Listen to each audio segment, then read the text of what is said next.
C'est vrai que quand on n'a que 4 coureurs, il suffit de regarder la liste, on a 4 leaders, quelque part, 4 coureurs qui peuvent remporter n'importe quelle course.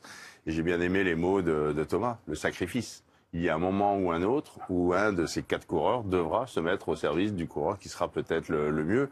On verra la stratégie de Thomas le jour J, mais je pense que oui, c'est un casse-tête. Hein. Imaginez une dizaine ou une quinzaine de coureurs échappés, pas d'équipe de France. On peut imaginer qu'un Kevin Vauquelin va hypothéquer toutes ses chances de devenir champion olympique, parce que c'est lui qui devra rouler derrière une échappée. Donc des choix pas faciles à faire. On sait que dans certaines nations, c'est pas compliqué la vie. On met notamment un rouleur qui va rouler pendant 200 bornes. Et on a un leader, voire deux. La France, les Belges, par exemple. Oui, les Belges, ça va être compliqué aussi. Mais voilà, dans certains pays, on va mettre un rouleur, un leader et un puncher.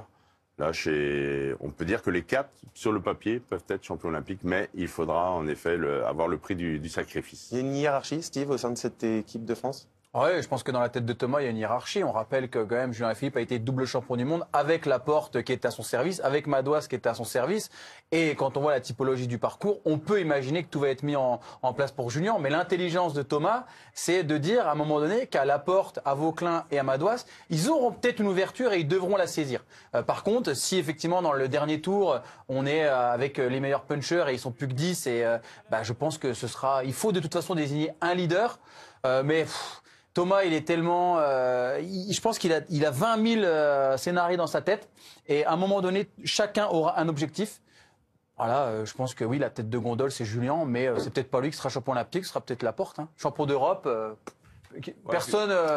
tout le monde aura sa chance. Oui, il y a 273 km. Hein, il le répète, Thomas, il parle de sens du sacrifice. À un moment donné, je pense qu'il faudra dire aussi si on est dans un jour sans. Et je pense que tous ces 4 garçons ont cette intelligence-là de dire c'est pas pour moi. Si Julien Alaphilippe se sent pas bien dans le final, il faudra qu'ils disent c'est pas pour moi. Ça pourrait être à ce moment-là pour Christophe Laporte, mais il me semble quand même que c'est la carte maîtresse en tout cas de Thomas Voeckler.